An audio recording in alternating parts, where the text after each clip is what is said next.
Let's explore SSRF, a vulnerability that can compromise web servers. So first thing, what really is SSRF? Server-Side Request Forgery (SSRF) is an emerging security risk that allows attackers to compromise servers by making requests against both internal and external resources, potentially compromising sensitive information while opening systems up for further attack. A server-side request forgery attack involves abusing server functionality to gain access or modify resources. Typically, an attacker aims for applications which supports import-read data via URLs, as this allows access or modification. These URLs can then be modified either through replacement with new URLs or path traversal manipulation. The attackers typically create or modify URL and server code reads or submits data directly to it. Attackers can leverage URLs to gain access to internal resources that were not meant to be publicly exposed, including HTTP databases and server configuration data. Once an attacker has altered a request, the server receives it and attempts to extract data through its new URL. Even for services that aren't exposed directly on the public internet, attackers can select a target URL which enables them to read the data. Types of SSRF. Now that we have discussed SSRF, let's know its various types. There are three types of SSRF, mainly basic SSRF, blind SSRF, and semi-blind SSRF. Let's understand each of them one by one in detail. Basic SSRF can be particularly harmful as data from any URL can be exfiltrated and sent back to threat actors making queries for it.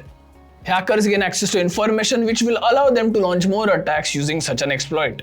Blind SSRF. Blind SSRF attacks can be more difficult to track since nothing from the server is really sent back to the hacker. Instead, an SSRF request is submitted, and instead of providing data back, the server allows for changes on its own, giving the bad actor access to make changes that disrupt the business activities, such as website modifications or DOS attacks that disrupt company services. Because no data is being sent directly from your server to a hacker, it can be more difficult to spot these attacks until damage has already been caused. Semi-blind SSRF. So semi-blind SSRF works similarly to blind SSRF in that some data is exposed and can provide attackers with further insight.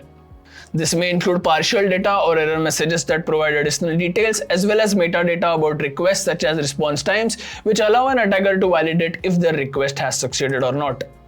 Semi-blind SSRF may suffice in validating vulnerabilities but isn't always sufficient for extracting sensitive information. Impact of SSRF. The consequences of SSRF attacks can have far-reaching repercussions for an organization. Some of the most significant impacts include: first one being data breaches. SSRF attacks can lead to unauthorized access to sensitive information, including customer data, intellectual property, and trade secrets. This can result in the loss of trust, legal liabilities, and financial penalties. Second one being unauthorized access to internal resources, where SSRF attacks often grant attackers access to internal networks, enabling them to move laterally through the systems and compromise additional resources. This can result in the installation of malware, theft of data, and further exploitation of vulnerabilities. Next being damage to an organization's reputation and financial health. Successful SSRF attacks can negatively impact an organization's brand and bottom line. Substantial losses in customer trust and potential legal implications can result in decreased revenues, lost business opportunities, and increased costs to correct the damage done to the reputation. Next one being remote code execution. RCE, certain modern services are intended to be entirely interfaced via HTTP queries. Unlimited control of the URL may therefore allow the cyber criminal to exploit certain services, which could result in anything, even remote code execution on the core server. A well-known example is Redis. Fifth one being port scanning. Now attackers may use SSRF to scan internal network ports for potential vulnerabilities, facilitating further attacks. Testing SSRF URL schemes. So while conducting security testing, it is essential to know various URL schemas that can help detect SSRF vulnerability or bugs.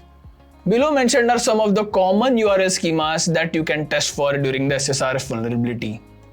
First one, HTTP//. So Hypertext Transfer Protocol provides access to web pages via hypertext links, making them ideal for testing for server-side request forgery. An example, URLs that could help you detect SSRF could include the following URL as shown on the screen. The second one being file//. The file is used to access files from the file system. An example, the URL that could you use to test for SSRF is the following as shown on the screen. If the server blocks HTTP requests to external sites or whitelists them, we could use this URL schema to make a request. Third one being DICT//. The DICT URL scheme is used to guide definitions or word lists available using the DICT protocol. The following URL can be shown on the screen. Fourth one being SFTP//. SFTP SSH File Transfer Protocol stands for Secure File Transfer Protocol and works similar over an unencrypted connection. An example, a URL that could you use to test for SSRF is the following as shown on the screen. Fifth one being LDAP, LDAPs or LDAP-I. LDAP stands for Lightweight Directory Access Protocol. It is an application protocol used to get over the IP network to operate and get access to the distributed directory information service. An example of following URLs can be used as shown on the screen. Sixth one being TFTP. TFTP is a trivial file transfer protocol, another efficient lockstep file transfer protocol which enables attackers to basically transfer files between the host over the internet. The following URL can be used as shown on the screen.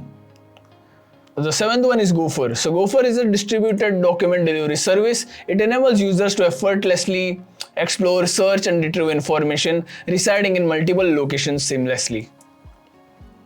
The following URL can be used to detect the SSRF is the following which can be shown on the screen.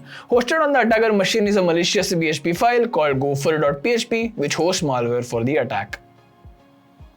SSRF exploit, the following example can be seen on the screen.